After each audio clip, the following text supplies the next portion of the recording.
Good evening and welcome. We're ready to start. And I'd first of all like to welcome you all this evening for our annual Templeton Lecture on Religion and World Affairs.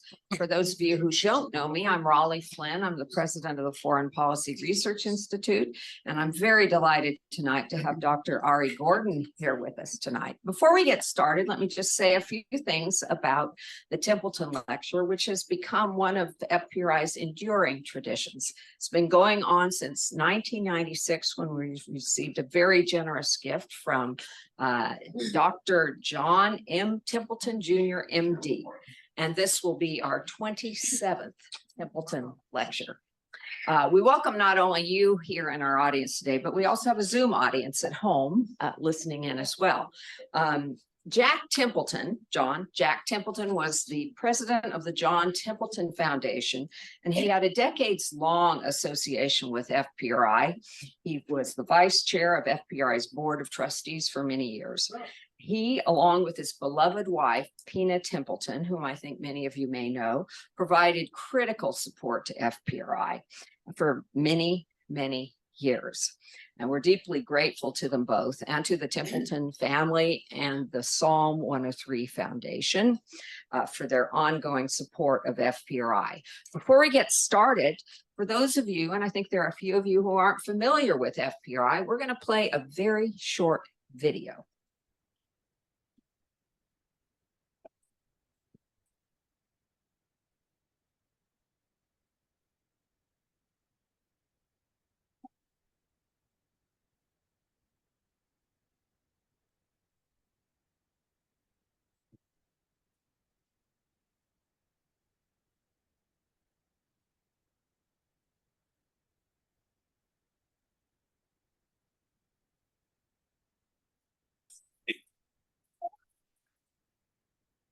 These words have guided the Foreign Policy Research Institute since its founding in 1955.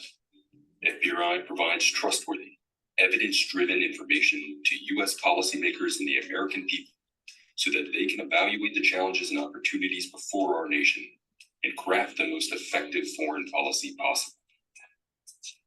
This work spans the globe, with programs covering issues in Eurasia, Africa, the Middle East, Asia, and America in the West. FPRI briefs U.S. policymakers to ensure our leaders hear perspectives from outside the D.C. Beltway.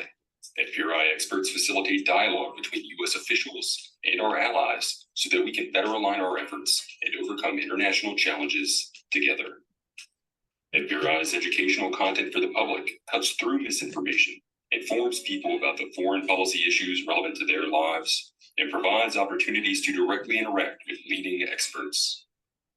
FPRI shares its insights through a diverse range of formats to ensure maximum accessibility, including online and in-person events, briefings, podcasts, reports, issue briefs, and FPRI's flagship journal, Orbis. FPRI's learning opportunities for students and young professionals inspire and prepare the next generation of foreign policy leaders.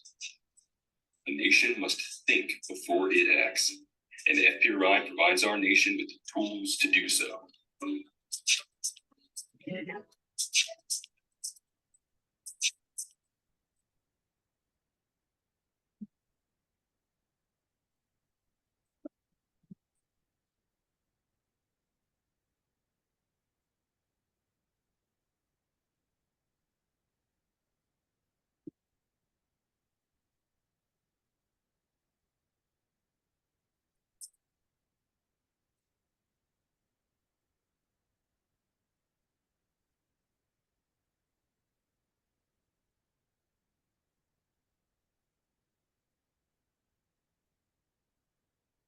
As I mentioned, the Templeton family and Psalm 103 have been very generous to us over the years, and they support not only this lecture, but they also fund a group of Templeton fellows each year, which enables them to do deep research, analysis, sometimes field research. And this year, we're lucky to have 8 Templeton fellows who are analyzing topics as diverse as the conflict in Sudan and its implications for diplomacy in the Red Sea region, energy politics in China and Southeast Asia, the impact of Russia's war in Ukraine and the region and the rest of the world.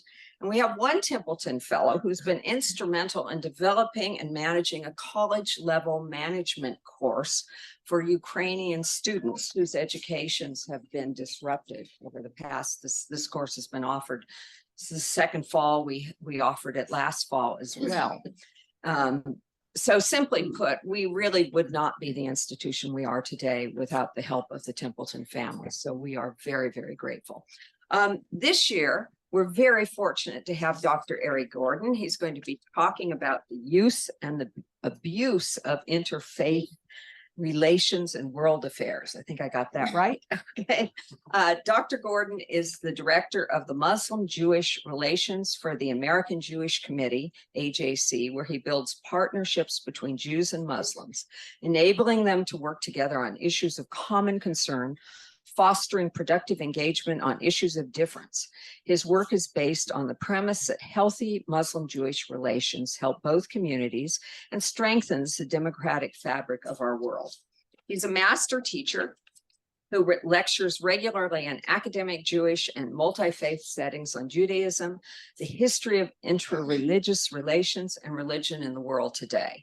He previously served as special advisor for interreligious relations and as assistant director of interreligious and intergroup relations for AJC. He's a graduate of Yeshiva University. He got a BA in 2005 and the Harvard Divinity School. He completed his PhD in Islamic Studies at the University of Pennsylvania, where his research focused on sacred geography and interreligious relations in Islam's formative period. He grew up in Philadelphia and he's fluent in Arabic and Hebrew. He's going to speak this evening for about 35 minutes, and then we'll go to your Q&A. We'll take questions from the audience here in person as well as from our Zoom audience. So I encourage the Zoom audience to put your questions in the Q&A box. So without further ado, I'm going to turn the reins over to Dr. Ari Gordon. But before I do so, I'd like to give a special thank you to our supporters and our board members who are in the audience here today and at home on the Zoom. We could not do our work without you, and also ask for the support of those who aren't in one of those categories. So thank you so much.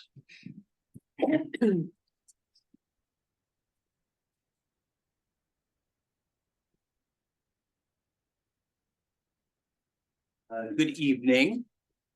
It's an honor to be with you tonight. As Raleigh said, I'm a native Philadelphian. It's good to be back in the neighborhood. It feels like home.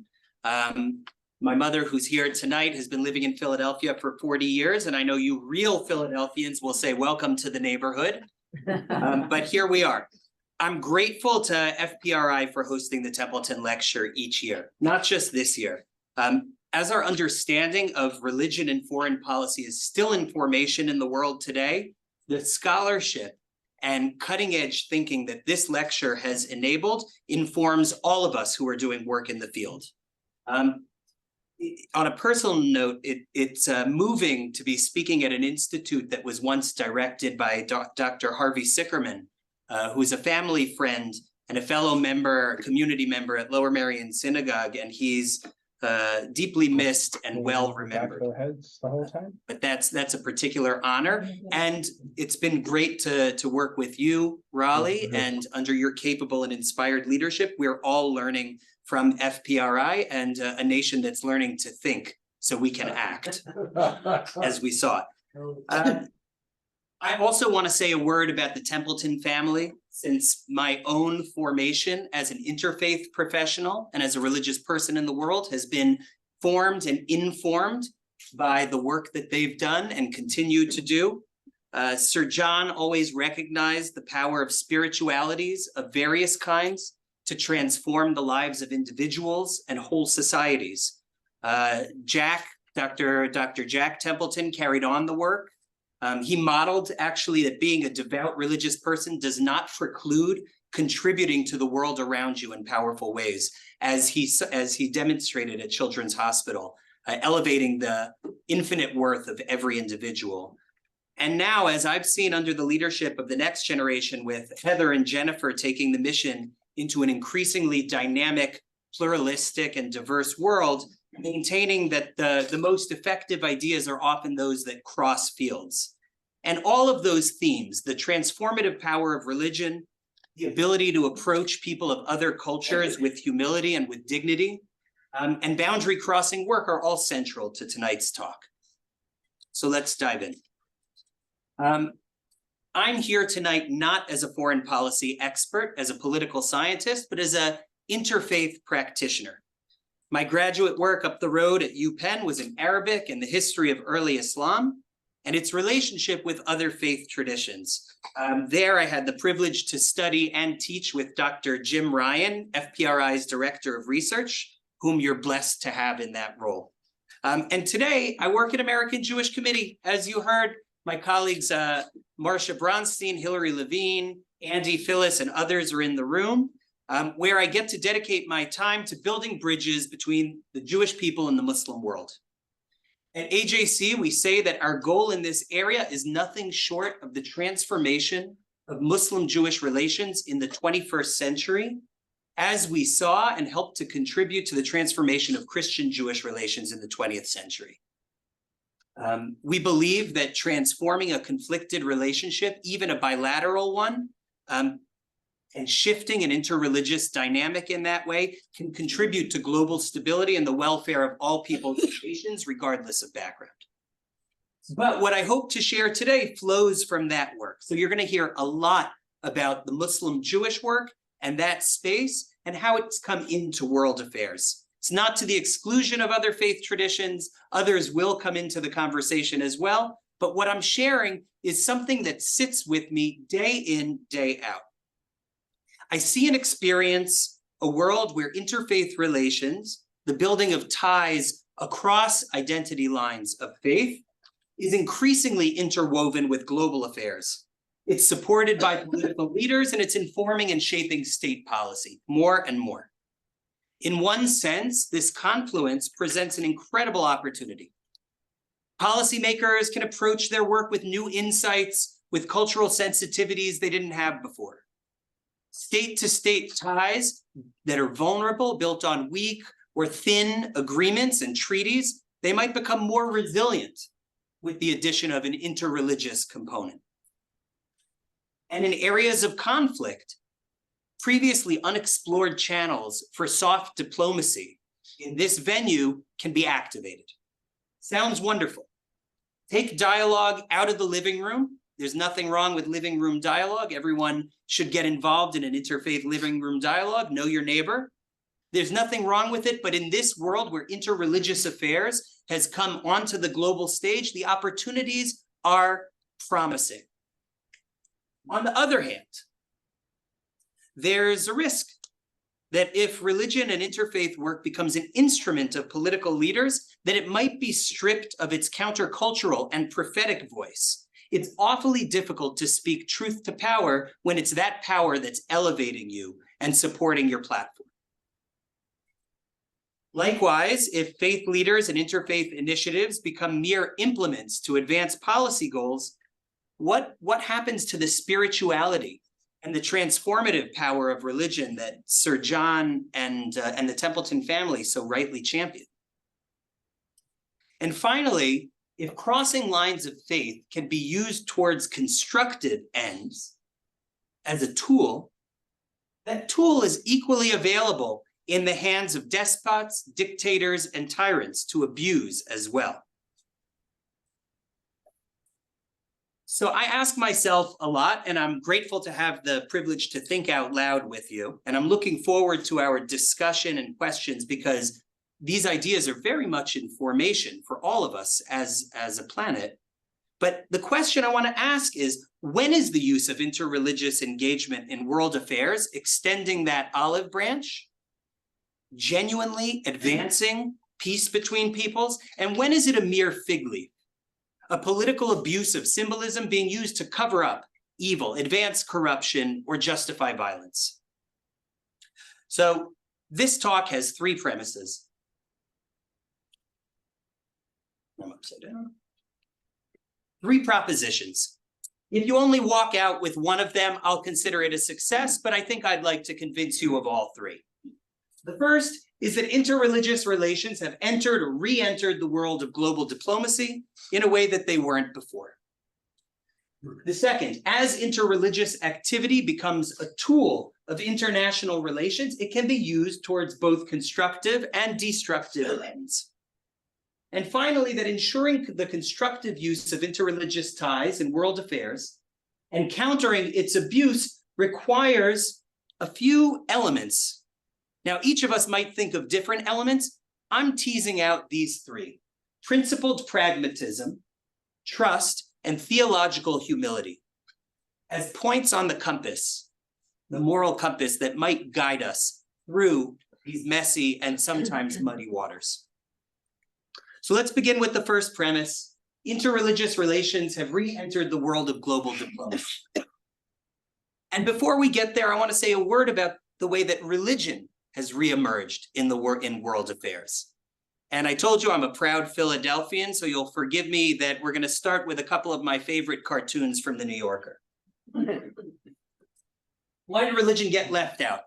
On the one hand, let's say you see people going off to battle, and one soldier is speaking to the other, and he says, I hear it's because we're right and they're wrong. We're going to war because we're right and they're wrong. And I think sometimes there was this idea that when we're dealing with conflicts on the global stage, if we bring religion in, it's just going to make it worse.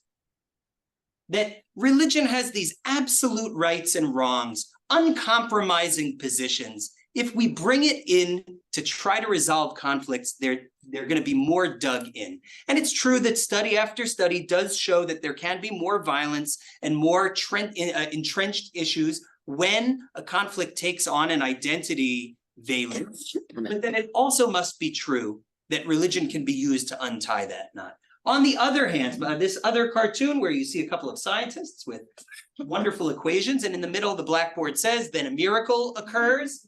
And the one scientist says to the other, I think you should be more explicit here in step 2.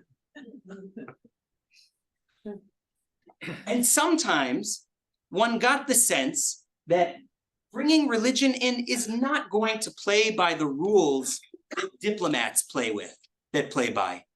Cultured people in fine suits, drinking fine liquor, smoking good cigars, and dealing with the kinds of risk assessment, risk-reward analysis, game theory, looking at the economics and security considerations. The religious people are thinking about the next world, the kingdom come, and they couldn't possibly be concerned with the affairs of this world.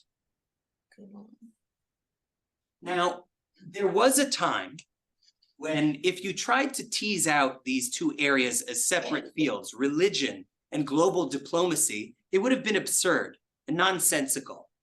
Father Brian Hare, a Catholic priest, an expert in religion and foreign policy, who was a professor at Harvard's Kennedy School and Harvard's Divinity School, won the MacArthur Prize for his work in religion and foreign policy, talked about 3 stages: presence, absence, and resurgence. So that there was a time when the idea of discussing religion and politics, as I said, separately would have been absurd. The Caliph, the Pope, the kings of divine right would have seen these as intertwined. And even though historians of religion will tell you it was more complex, the relationship between scholars and sultans, pastors and popes, the work of statecraft and the work of religious authority were never far apart.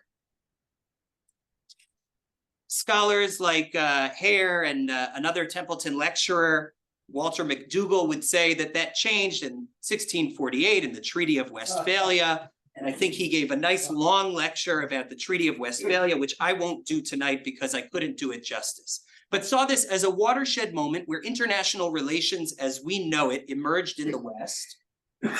And it took religion out of the conversation, or at least began to on that trajectory in a way that was still with us late into the 20th century.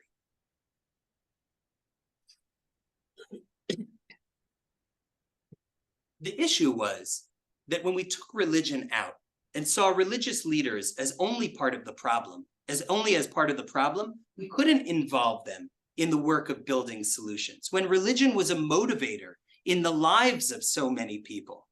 And by the way, the top 6-10 countries with the largest populations, other than China, have numbers in the 90s, high 90s% of people who say religion is deeply important in their lives today. That if religion is important in the lives of individuals, it has to be important in the work of state. And it was strange that religion was present everywhere, but in political science classrooms and ministries of foreign affairs. But it did re-enter the world in a big way. And the founding of the Templeton Lecture in 1996 was certainly a herald of that. Just 2 years later, the US government passed the International Religious Freedom Act, 1998, signed into law by President Clinton, that established an ambassador for freedom of religion, the US Commission on International Religious Freedom, and a religious freedom post at the National Security Council. The first ambassador at large, Bob Seipel, was succeeded by others, and that post has been filled by Christians of various backgrounds, by a rabbi, David Saperstein, and today by a Muslim ambassador, Rashad Hussein. And at some point, governments and even security world started to realize we needed to engage religious leaders if we were tackling some of the problems of religious extremism in the world. And that if hateful ideologies were being propagated in the name of religion, hard security solutions were never going to be sufficient to stop them. And religious leaders and interpreters working within communities and within the fields of ideology, whether that's anti-Jewish, anti-Christian, anti-Western, anti-Muslim ideologies, that was needed if we were going to be effective. And we could point to a long history of the way that religion came into the work of state in our country and in others. But as recently as just last month, USAID released for the first time ever a strategic religious engagement policy, finding a way to amplify their work, the US's development and goodwill diplomacy work, by engaging religious actors. And as religion entered the world of global affairs, interreligious relations started to do so as well. The G20 summit of 20 nations that gathers each year in a different country is accompanied by an IF20 summit, the Interfaith 20, bringing people of not only different geographic and national backgrounds, but different faith backgrounds as a supplement and counterpart and parallel conversation. The COP28 UN Climate Change Summit now has a robust interfaith component and a faith pavilion that looks at the way that faith leaders and interfaith coalitions can contribute to this very important pressing world issue. The United Nations has an Undersecretary General as the High Representative of the Alliance of Civilizations, coming to bring together what I think was then called Islam and the West. Maybe some still call it that. And religious freedom ministerial conferences happen all the time that are bringing together diverse faith actors to look at issues of human rights and religious expression. You know, something really interesting happened over the summer in June. The Security Council of the United Nations, for the first time, passed a resolution on religious freedom, anti-hate, and talked about interreligious dialogue. The Security Council, which has been primarily concerned with war and peace, with military stability, with the hard work of security between states, said that it recognized the importance of interreligious and intercultural dialogue and the valuable contribution to promoting social cohesion and peace and development. And it called upon the member states of the UN to have regard to interreligious and intercultural dialogue as an important tool in efforts aimed at achieving peace and social stability, et cetera, et cetera. We're not diving into what led to this resolution, whether it has the force of another Security Council resolution, and when the Secretary General, as he's mandated to report on the implementation of this long resolution, does so at the end of the year, we'll see how it did. The point is that in what is seen, I think, as one of the places that you would never have heard interreligious dialogue, it's now present. One doesn't need to look much further than the Abraham Accords, the signing of treaties that were normalization between Israel and, at first, the United Arab Emirates and Bahrain, followed by a different agreement with Morocco, to understand that interreligious language and interreligious ideas can contribute on the global stage. Now, I think cynicism is out there about these accords. There are people who say that there are those who are treating this as though global peace has come, the Messiah is here, and nation shall not lift up sword against nation.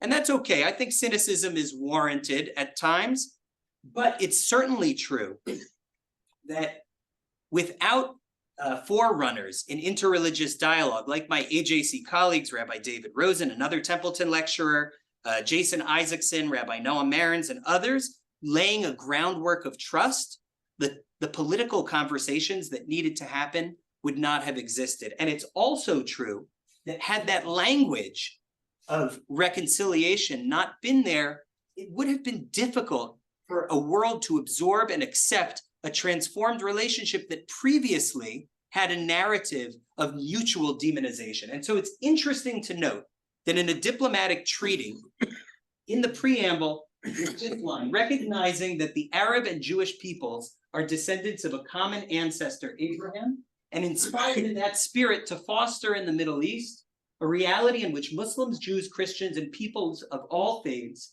denominations, beliefs, and nationalities live in and are committed to a spirit of coexistence, mutual understanding, and mutual respect. It's a beautiful statement. It's aspirational. I hope that we will see a Middle East in our time that lives up to this. As I said, I'm not naive about where we are and where we aren't, but I bring it as an example that if you needed convincing about premise number one, that interfaith relations matters in global affairs, I hope that we've done the job of showing that it does. So let's move on to our next proposition. As interreligious activity becomes a tool of international relations, it can be used towards both constructive and destructive ends. Now, when I was telling some of my colleagues and friends about this lecture, olive branch and fig leaf, use and abuse of interfaith relations, people asked, what do you mean abuse? Interfaith relations is inherently constructive. People of faith traditions crossing those lines to work together is good, period, end of story. So I thought it would be important to talk about some examples of olive branch where I'll be one to agree that it's difficult to impugn the good act of crossing lines of faith in world affairs, but I also wanted to share with you a couple of examples where I think it's a little more clear that we're in fig leaf territory. So let's talk about some olive branch moments. After 9/11, when terrorists motivated by religious extremism, weaponized interpretations of Islam, attacked this country,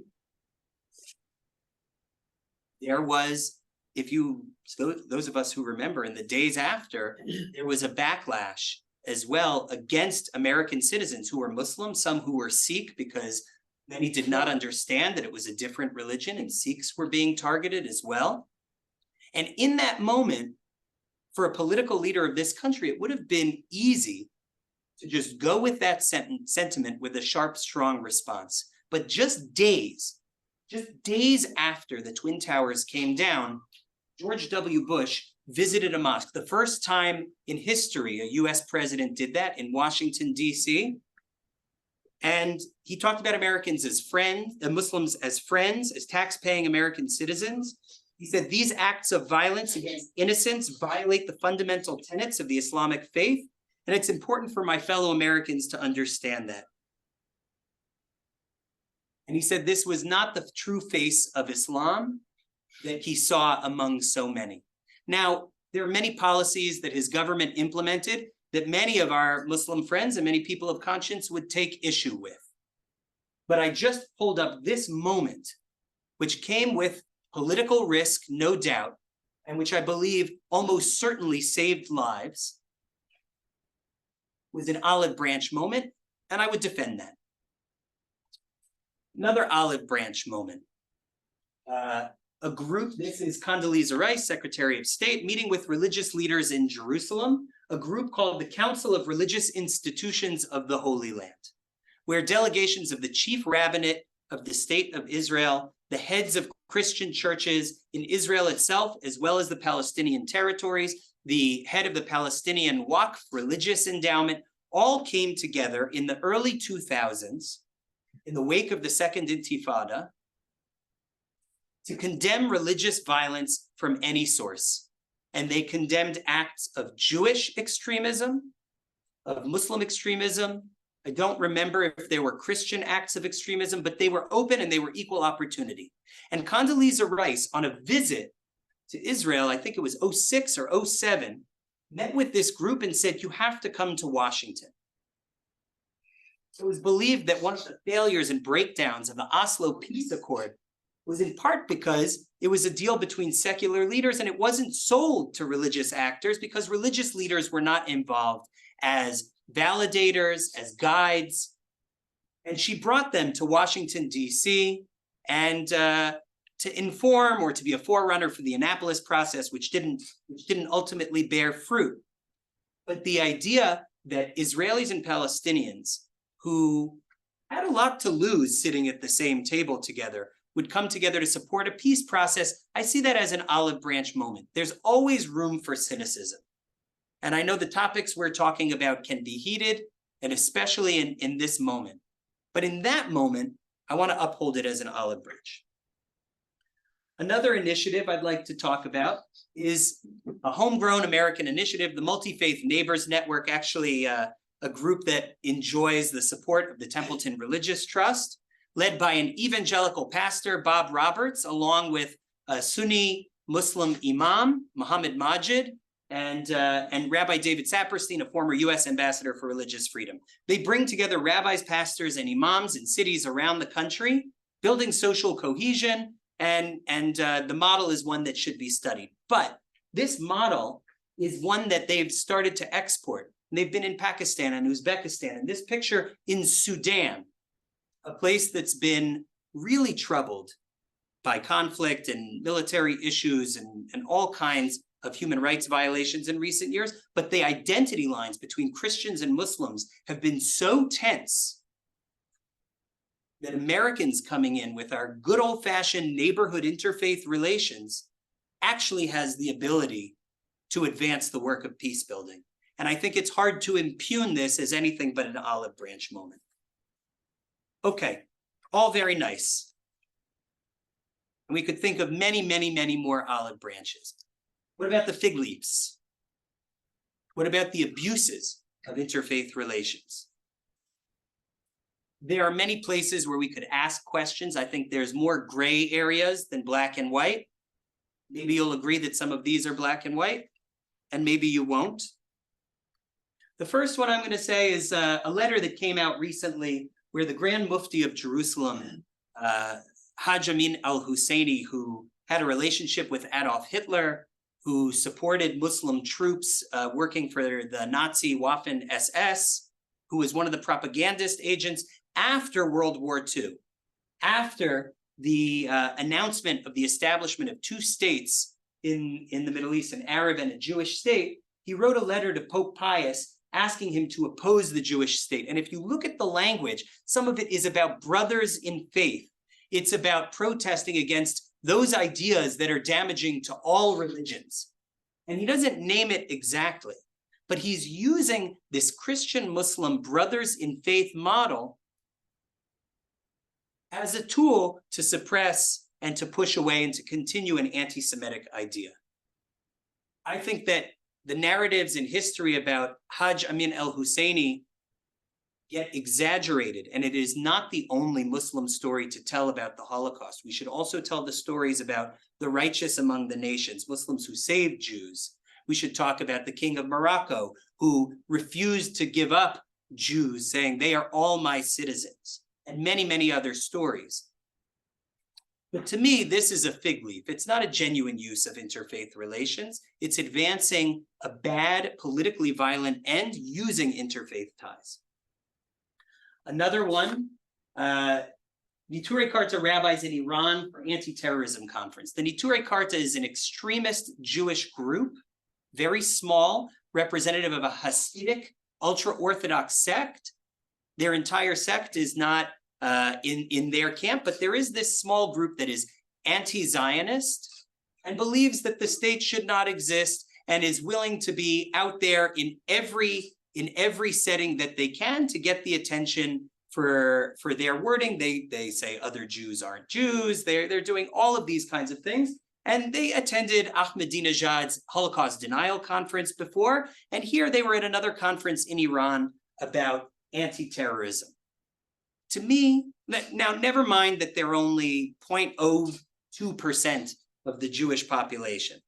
Never mind that their idea of the end times has to do with the temple coming down and crushing the Al-Aqsa Mosque and the Dome of the Rock. I don't think that their partners may recognize that or care about it. But the idea of validation of people who are in this very traditional looking garb to validate one of the state sponsors of terrorism in the world in an anti-terrorism conference, to me, that's an interfaith fig leaf. One that's a little bit more contemporary is Vladimir Putin's embrace of Islam and Islamic symbolism as a way of feeding the narrative that he's built of the Ukraine-Russia war and his fight with the West as along the clash of civilizations and the gestures towards, quote unquote, the Muslim world, that they ought to be with him against the liberal imperialist Westerners. And with the burning of Qur'ans in Sweden and the protests that these led to in the last year, he has made good use of this as crossing an interfaith line as a defender of Islam to help block Sweden's entry to NATO, to help support the Chechen Muslim fighters who are among some of his most important supporters in the war and some of those who have carried out some of the most troubling acts of aggression. Now, defending against Islamophobia and protesting the burning of Qur'ans is something all people of good conscience should do. It's something, looking out for a head of state's religious minorities is something that all heads of state should do. But using the symbolism to advance an aggressive war in which we know of the human rights violations and to drive a wedge into our global stability and using religious symbolism to do so, to me, that's a fig leaf moment. So I hope you're with me on proposition number 2, that there, whether you agree with my examples or not, that there are moments where interreligious relations gets used for good, constructive, peace-building purposes in ways that matter. And there are times where it gets misused and abused to advance problematic ends. Again, you might not like the examples I brought, they're a little harsh, but perhaps you can think of some of your own as well. So let's go to proposition number 3. Ensuring the constructive use of interreligious ties in world affairs and countering its abuse requires principled pragmatism, trust, and theological humility. I'm not going to dive deeply into these because I do think that it's something that needs to be cultivated much more deeply. It needs to be a driving force, and I hope that for myself, it'll be the next conversation in the field that we can have the next time we get together. But principled pragmatism, which is where I identify American Jewish Committee, I identify FPRI, probably a lot of US foreign policy in general, is that we are principled. we are not only interests-based. We cannot only think about economic benefits, personal benefits to our nations at the expense of human rights and human dignity and individual lives. And at the same time, if we only work with partners and actors on the global stage who already embody the aspirations and ideals that we hold, even though we may not model them or live up to them, if we only wait for them to come to where our aspirations lie, we will have very few partners. And we will be those people who are up on the mountaintop alone, meditating about our purity and goodness. Or alternatively, we'll be activists in the street, only protesting, only figuring out how to break things down, but not how to build them up. There is an important role for placard-carrying activists. They give fuel to the fires of change. But without actors sitting at the table, engaging tough questions, being involved in what Michael Walzer called the problem of dirty hands, that change, in my belief, will not come to fruition. At the same time, we can't be so pragmatic that we're only interests-oriented. Well, we start by saying, I must have a diplomatic relation with that person, that state, that entity, and so I can leave principle by the wayside. We need both, principle and pragmatism. One of the ways that we guide and make sure that we're walking the line well is by building trust with the partners we're looking at. And this is true in interfaith relations. Interreligious work is very good at trust building. It's a good tool we have. And global diplomacy does have a place for trust as well. If I trust my partner, then maybe I can take those risks for them, for peace. Maybe if I trust my partner, I can understand the places where they're coming from and stand up to them, to the internal critics on my own side of the line. If there's trust between us, maybe I can push them to take the risk that they need to take. And finally, for those of us thinking about the role of religion in world affairs and interreligious, theological humility is a must. We must recognize that being a religious person in that space does not automatically validate it. That there are parts of this that we don't know. So I know that I want to leave time for some questions, but I have a few examples I'd like to run through, if we have that time. Let's start. I'm going to take us to three contexts. First, Indonesia. Then we'll take a quick trip over to the Arabian Gulf, and we'll come back home and talk about the United States of America as well. So a little bit about Indonesia. For those who aren't experts, which I think is all of us, including Indonesians, from what I know, there are 17,000 islands, 700 languages, 1,300 ethnicities. It's the fourth largest country in the world, right after the United States. And it's the largest Muslim majority country at 87% Muslim. There are 6 recognized religions: Islam, Catholicism, Protestantism, Hinduism, Buddhism, and Confucianism. It's incredibly resource rich. It's in the volcanic ring of fire. The soil is great for growing just about everything. Top 10 exporter of a dozen natural resources, as you see here. The country has a national ethos known as Panchasila, the 5 truths. And these are enshrined in the Constitution itself. A belief in one God, not a particular religion. It's not an Islamic state. It's a Muslim majority country that's a democracy with many religions.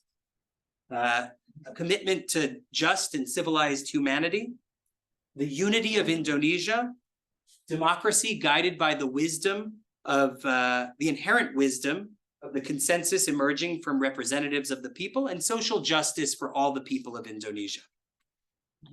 It was a Dutch colony for hundreds of years. There was an independence movement as early as the early 20th century, probably before, but really gained independence after World War II, after the Japanese came in, followed by an initial period of growth and then decades of a military ruler who was responsible for growth in the country, as well as some some real horrible things as well, and whose legacy is still debated in Indonesia today. In the late 90s, there was a constitutional reformation, and the lawyers in the room should really read about it. We can send you lectures and materials. It's remarkable the way that they built a new order with consensus in the diversity, the extreme diversity of that country. But one of the things that happened in the wake and in the early 2000s was a rise of extremism and terrorist actions motivated by extremist ideologies. International movements were motivating actors on the ground, and you might remember the Bali bombings, the bombing of the Australian embassy, and many other attacks. And something that started to emerge in Indonesia was an counter-extremism ideology that was based in this Pancasila, in the idea of Indonesia as a place that had in its DNA the ability to connect across lines of faith and culture. And you see many religious leaders speaking in this language of religion as being able to cross lines of faith, and there's all kinds of initiatives that are out there. The critics, the skeptics, well, the supporters will say, olive branch, great. Interfaith being used to counter extremism, to stabilize society, to build social cohesion in the face of difference. The skeptics will say, all that rhetoric about anti-extremism is being used by politicians to suppress their opposition. Interfaith is not really about building bridges of faith. It's about Indonesia trying to rise to a higher place on the global stage. So just as they'd like to be more economically prosperous, more educationally trained, and taken more seriously in global affairs, they see that interfaith is a way to do that. This is what skeptics will say.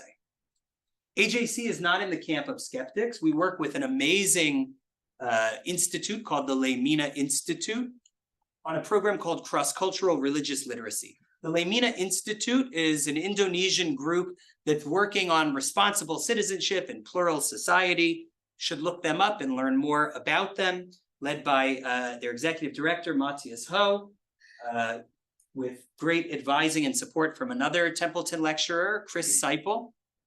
And they built this program that said, actually, Chris Seipel, in his lecture, started working on this idea of cross-cultural religious literacy. It's where he started to lay out the ideas that one needed personal competency, knowledge of one's own religion and what it says about others, cross-cultural competency, the ability to know others so you could cross those lines, and a collaborative competency, the ability to work together.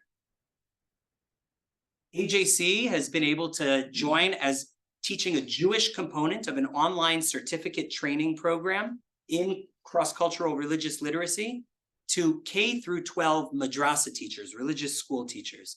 In just about 2 years, 5,000 teachers have gone through this program, have gotten an introduction to Islamic theologies of openness, an introduction to Judaism, pulling no punches, and to Christianity, as well as learning about the abilities to work together.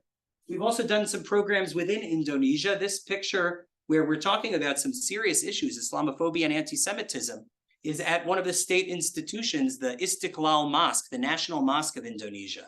And there's a group of young scholars in training, but also about 15 or 20 ambassadors from Middle Eastern and Muslim world countries engaging in this conversation.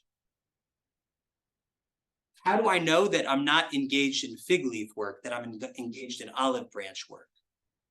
Well, there's principle, which is we have to talk about the issues that matter to us, and we can't water down our identities so they become more acceptable in other spaces.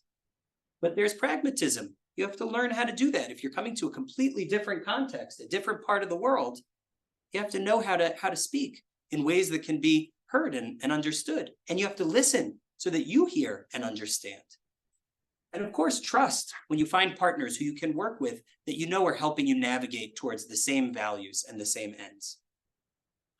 Let's take a trip to the Arabian Gulf. We're going to talk about Saudi Arabia and the United Arab Emirates.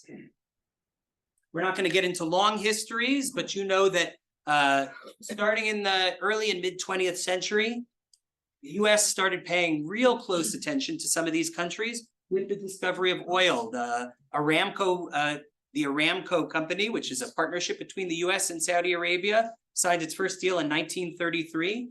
And the relationship between the US and Saudi Arabia has not been unproblematic, but it's always been there. It's had bumps, but there's been a stability to it in a general sense, in the longue durée. The United Arab Emirates, more emergent now, also discovering oil in the late 50s, founding a state in, I think, 1970 as a coalition of tribal societies, of little emirates coming together under the rulership of the ruler of Abu Dhabi, Sheikh Zayed. And these are countries that for a long time had a certain version of the traditional expression of culture and religious culture that many of us here on this side of the ocean would have known in only a problematic way. We would have heard about the not just soft diplomacy, but the diplomacy of a certain fundamentalist interpretation of religion that sometimes fed an extremist view, and that extremist view that sometimes fed violence. And by the way, Muslim partners here and around the world didn't have such a positive view of what that ideology was doing to their religion either. This is not a clash of civilizations only. It's much more complex. But in the age of globalization and growing state-to-state relations and exposure to different parts of the world, for societies that were seeing the damage that unchecked religious zeal had, and in a time where social reformation is something that's emergent, some of this is starting to change in the Gulf. So Mohammed bin Salman, the Crown Prince of Saudi Arabia, was crowned in 2016, and since that time has gone through a period of heavy-handed reformations. Some of this, will make it into our headlines about different rights for women that weren't there before. Women can drive, vote in municipal elections, but also the ability to open places of leisure, malls and concerts. The social bureaucracy, technocracy in these countries has shifted, where people who are qualified for their jobs are being put in place, where capacity building is being brought in. Economic opportunities are trying to be cultivated and developed. And in all of this, the work of interfaith relations and tolerance and its role in countering extremism and opening new doors, and perhaps in signaling to a world that had a very negative view that maybe things are shifting, has also been emergent. And in this, I want to talk about two figures briefly. Sheikh Abdullah bin Baya and Sheikh Mohammed Al Isa. Sheikh Abdullah bin Baya is the head of the United Arab Emirates Fatwa, Religious Law Council. He's the president of something called the Abu Dhabi Forum for Peace. He's a scholar of Mauritanian background, respected across schools of thought. He's respected, or was at one time respected, by Islamists and Salafists alike. And under his teaching and leadership, he's convened groups to promote religious freedom, the rights of religious minorities in Muslim countries. You should look up something called the Marrakesh Declaration, which does that. In his Forum for Promoting Peace in Muslim Societies, a gathering of Muslim scholars from around the world, including government ministers, he's brought in increasingly Jews, Christians, and people of all backgrounds in what he's called an alliance of virtue, and has been taking risks for the sake of building new bridges. Dr. Sheikh Mohammed Al Isa is the Secretary General of the Muslim World League, a Saudi-supported NGO, transnational group based in Mecca, that aforetime was one of those groups that we might have said was sending a version of religion that some would find problematic, as I said, even within the Muslim community. The textbooks, the ideas, some of those things that we would have been sensitive to. And as part of some of the changes and reformations that are happening quite rapidly, the Muslim World League has shifted as well. Dr. Al Isa was a former Minister of Justice, involved in some of those reformations, and appointed in this role to shift the mission of the organization towards countering extremist narratives of any religious background, building interfaith reconciliation with world religious leaders, finding a place for Islam to be a constructive voice in Western societies as well, and generally supporting theologies of integration and partnership. Now, the Olive Branch folks will point to all of these great accomplishments of these states and the support that they are giving to figures like these. Interfaith conferences in Riyadh, in Abu Dhabi, people practicing their religion in places with freedoms that they never could before. Boundary crossing. The cynics and critics naming a fig leaf will say, you think you're doing interfaith work, but you're really just supporting countries and movements that actually that have a fig leaf that's covering up some really bad actions, whether that's in the field of human rights aspirations that have not yet been realized, anti-democratic norms, oppressive regimes, will point to all kinds of things. And so we have to ask, does a principled pragmatist sit at the table? Can you build trust with people? And can you have theological humility to say, I'm willing to see parts of this picture and to make change through engagement? Well, for us at AJC, the answer is yes. Just last week, AJC gave our Human Dignity Award to Sheikh Abdullah bin Baya around the UN General Assembly. And we feel that the work that he's doing does deserve recognition. He gets attacked from members of his own. On the one hand, people will attack and say he's supporting the Muslim Brotherhood, he's against the Muslim Brotherhood. He's a Zionist, he's a terrorist. The critics come from all directions. And we see someone who has withstood a lot to make statements. We're all human beings and we all have our imperfections. The world is messy and the religion and state relations are messy. But we see something worth praising. The Muslim World League, one of the things that Dr. Alisa took up as one of his missions was combating Holocaust denial in the Arab and Muslim worlds. Started with a public letter to the director of the US Holocaust Memorial Museum, then a visit. And then American Jewish Committee reached out and said, we see where you're going. Would you take the next step with us and do a Muslim-Jewish joint visit with leaders from various countries around the world to Auschwitz in Poland to remember the dead and to celebrate the living? Now, sometimes something that critics will say is that they only speak in English or Western-facing media. But here, Al Arabiya TV was with him. He was speaking in Arabic and in English, or with a translator, was speaking to many audiences and took a lot of heat for it. We are all human, we are all imperfect. The relationships between religion and state are messy, but principled pragmatists who build trust and approach situations with theological humility can find a way to make change.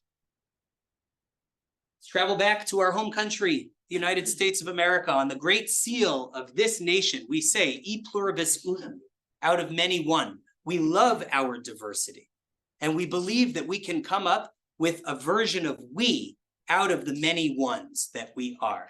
But of course, we're living in a time of challenge. We know that there's political polarization where something like 8 or 9 out of 10 Democrats and Republicans believe that the agenda of the other party poses a threat to the country that, if not stopped, will do irreparable damage. And the polarization statistics are out there and worth studying. We know that our changing demographics in this country has led to a moment where identities can get weaponized and used as a source of division and not as a source of coming together. And of course, the communications revolution we're experiencing with social media and other communications technologies means that people are sometimes hearing only their own story in charitable ways and only demonizing versions of the story that they disagree with. And so debate partners aren't adversaries in thought, they're enemies to be fought. But we know that there's opportunities, there's polarization fatigue, there's also statistics about the 9 out of 10 who want to do something about division. There's a moment of social cohesion where there are groups across the country, like the Dialogue Institute, some of whose leadership is here in Philadelphia, like the Tannenbaum Center for Interreligious Understanding, Interfaith America and Ibu Patel's work, More in Common, Better Angels, and on and on and on. The Aspen Institute's Religion and Society program. Lots and lots of interfaith groups that are working on social cohesion. Now you might ask, why is this a part of your world affairs talk? Well, actually, social cohesion and social division is a national security concern. If we believe in conspiracy theories, we are exploitable. If we believe that the other within our own country is our enemy, we're subject to misinformation, disinformation, interference in our elections. The transnational ideologies of white supremacy or religious extremism or other extremisms of any kind and utilize those differences to create violence here at home, which we have seen. My own community has seen murderous attacks motivated by some of these ideologies and the divided, polarized moment. So it is a national security concern. The communications revolution also gives us an opportunity for new narratives. We're in a moment where we're shifting as a country, where we the people does need to mean something new. Like I said, there's lots of good initiatives. One that I'm involved with, the Muslim Jewish Advisory Council, which I'll encourage you to learn more about. We have some of our board members here in the room. See you, Majid, thanks for being here. And some online as well, is a coalition that's based on a simple bumper sticker principle. When Muslims and Jews in America work together on issues of common concern, both communities benefit, and so does the United States of America. Very hard to disagree with. We have a domestic focus. We focus on advocacy issues like hate crimes, freedom of religious expression, securing communities of all backgrounds.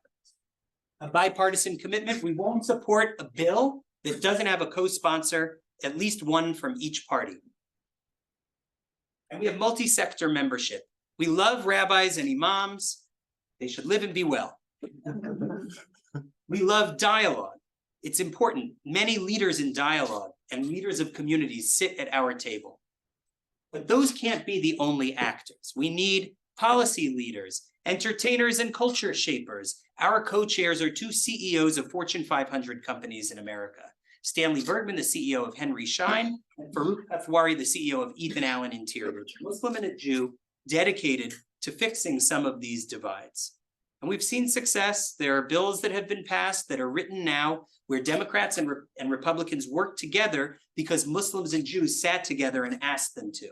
And I've been in those meetings in Washington where they'll look at us and they'll say, what are you two doing here together? I expect you to advocate on opposite sides. So you think it was difficult for us to cross this aisle and divide? Please do so with your colleagues. It's effective. There's a moment where it's effective in shaping a new narrative. Now, I'm on the olive branch side of this one. I think it's good work, and I think it's genuine. The critics, the fig leaf critics, will say a term that maybe you've heard. I would be surprised if many had: faith washing, the use of interfaith relations to whitewash the crimes of Zionism against Palestinian people. And although you say you are domestic, and although you say you are benefiting all, it's really about this other issue that you're not talking about. We hear this from critics on the Muslim side of our table, in those communities. On the Jewish side of the table, in some other spaces, we hear the term stealth jihad. They say they're here to pass laws on the books. You're getting grant dollars to protect synagogues. You're stopping and making more effective responses to anti-Semitic hate crimes. But really, they're just trying to make this a Sharia law country. We hear this. It's a fig leaf. How do you know? Principled pragmatism. It's not that we always agree. We don't agree on Israel-Palestine. We don't agree on the most effective way to respond to extremism. We don't always agree on anti-Semitism and Islamophobia. But we stick to our principles. We're pragmatic, which means being in conversation because we've built trust. And trust allows us to listen and speak with one another and to hear and to navigate some of the messiness that's there. And some of it comes with humility. I know the way that I've been doing this for years and years and years. I'm hearing a new way. What does that demand of me? I hope that you'll walk away agreeing with at least one of these propositions, that interfaith relations has become a shaper of policy and world affairs in a way that it had not before and in ways that are meaningful. That we have to be conscious of this as a constructive new opportunity and wary of the risks of destructive weaponized uses of interfaith relations. And even when it's not as clear as a weaponization, we have to be honest with ourselves and figure out a way to make that calculus with ourselves and with partners so that we are doing this work of principled pragmatism, that we're building trust, we're approaching with humility, that we don't know it all. And I'll close with just this word, and I was a philosophy major in college, and I became enamored with postmodern philosophy. I grew up in an Orthodox community that did have some elements of that. I hear it's because we're right and they're wrong. And I was enamored with the idea of multiple forms of truth, truth with a lowercase t, pluralistic ideas that many people could be right. And one of the philosophers you read about is William James, the American pragmatist, who said truth is what it does. And it spoke to me a lot at the time. But I've come to take a little bit more of a critical approach, because truth isn't only what it does. If it's just about the interests-based work, getting it done, the ends cannot only ever and always justify the means. Truth is partially what it does, but how you get there matters a whole lot as well.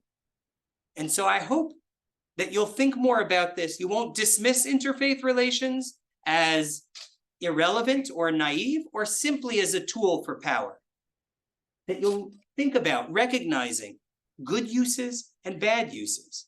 And that as we talk and think together and continue this conversation, you'll help us cultivate this idea of principled pragmatism, which is really how change will be made in world affairs.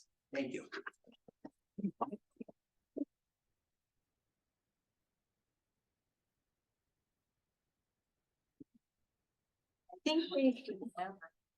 Oh, yes, it's working. I think we have time for just a few questions. So we have a question in our audience here. Okay. Okay, we'll start here.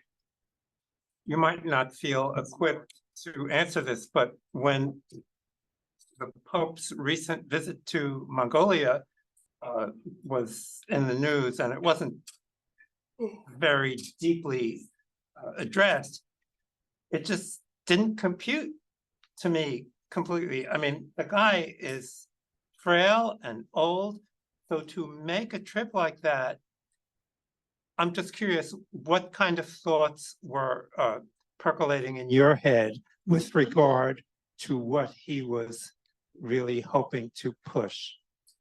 Yeah, thank you. I don't, you're right. I don't feel equipped to get into deep specifics. I will say that for those of us who do follow religious leaders and their work on the global stage, especially people that we want to support, like Pope Francis, and a lot of what he's doing, it's frustrating that these stories aren't told more widely.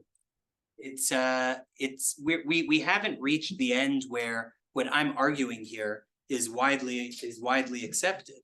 And I think, like with most things, our media, both social and traditional media, feeds back to us what it is we tell them we want to read.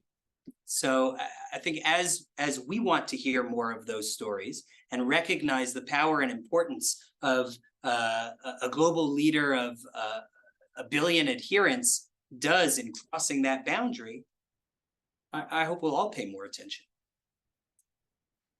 Ari, thank you for this this talk. I've known you about 7 years, I think.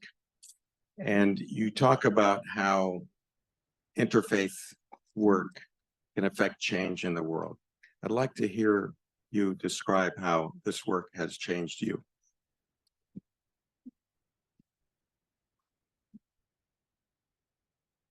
Wow. I thought maybe we would talk about that at coffee tomorrow. One way that I think I've noticed a change in myself doing interfaith work is counterintuitive to me.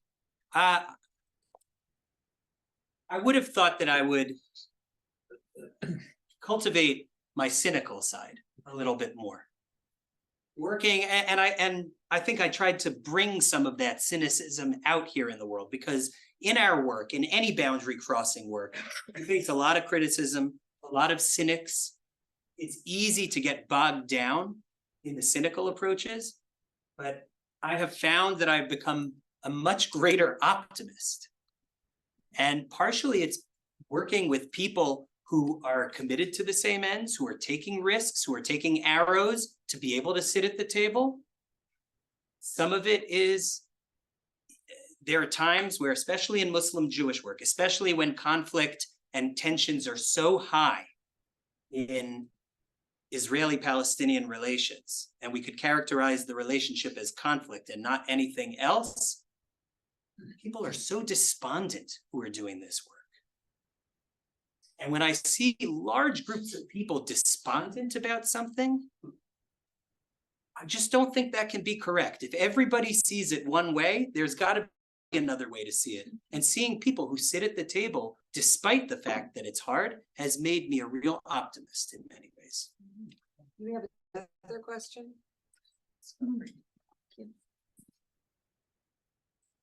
You're talking about interfaith relations. But only so far I've seen about the Abrahamic religions. I'm an Orthodox Jew with a Hindu uncle by marriage. What do you say about the modern polytheistic religions and how they interact with this? Yeah. As I said at the beginning, I was drawing mostly from my experiences, which has this bilateral relationship. But I'm really glad that you brought up what I've heard people refer to as dharmic faith traditions: Hinduism, Jainism, Sikhism, Buddhism, and others. And there are many, right? And there are many other groups that are subsets of Christianity, Islam, and Judaism that don't find their place at the table. I think one of the places where, so it certainly is happening in those worlds as well. We could ask the question about olive branch and fig leaf with some of what's going on in India. We could say that in Myanmar, without Buddhist Muslim engagement, we're not going to really see an ability to move on from that conflict and genocide, and many others, right? In China and elsewhere. Each one probably deserves its own conversation. I would say one of the places where I see it the most is in these international religious freedom spaces, and even in our work here domestically about hate crimes. Because religious freedom is a human right, and combating hate crimes against any class of race, religion, gender, age, right, and all the classes, ability and disability,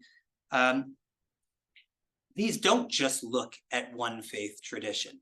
And so I see the defending the rights of one as defending the rights of all as coming out really actively in those spaces. And I'll just go one further, that if we stopped in this world at an Abrahamic faith alliance and said, that's the end of the road, it would be a good way station, but we would be stopping too early. That may be the rest stop on the highway. It doesn't mean that we can't, there's a place for bilateral relationships, Christian, Muslim, Hindu, Christian, Muslim, Jewish, right? Because bilateral relationships have unique needs. There's a place for limited multilateral. I think the category Abrahamic, I'm not going to get into my theological qualms about how it gets used, but I think it is a meaningful category. And there are places where the broad expanse where the broad expanse needs to be there, regardless of what one's culture is or what one's belief about the deity or deities might be. I'm really glad you raised the question. Last question, Adrian. Just very quickly, can you talk about a few of the major commonalities among the three Abrahamic religions? Sure. We'll come back to Abrahamic religions.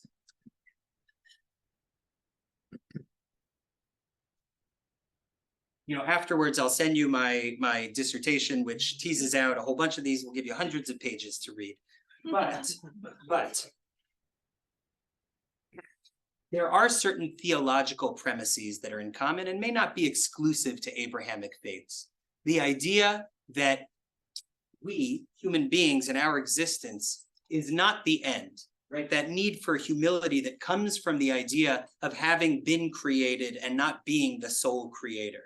And that comes with that is the idea of supporting justice, of the infinite worth of all human beings, regardless of their background. This term human dignity, which in the human rights space isn't necessarily needed, but in the religious space becomes language that's grounding for human rights for all. We could get into other theological topics like reward and punishment, like biblical characters that appear in all three traditions, although in different ways. I think one thing that is really apparent to me as I engage different religious communities is just that idea of collectivism, right? We live in a world where the individual has been elevated in ways that are incredibly important, that have fed innovation, that have fed people being able to chart new courses in the trajectory of their lives that would have been impossible in pre-modern times. And something is sacrificed when I think only about my own trajectory and only about my own worth. And I don't think about the collective and the community. I think religions are really good at having people think about others who aren't in their immediate self or circle, because that's what identity groups do. They create a sense of we based on a common set of beliefs or purpose or history or destiny or aspirations. And regardless of what the content of that belief or aspiration or history and heritage might be, if it helps me decenter away from myself and broaden my universe to think about others, that's positive. Of course, there are risks in exclusivism and only thinking about my tribe and not other tribes. But one of the first moves in being able to think about a broad human collective is being able to think about my own world and my own circle. So I think that's a really powerful piece as well. Thank you, Dr. Gordon. Appreciate you. Fascinating talk, and fascinating and important, and I think taught us some new ways of thinking about interfaith relations. Thank you for coming.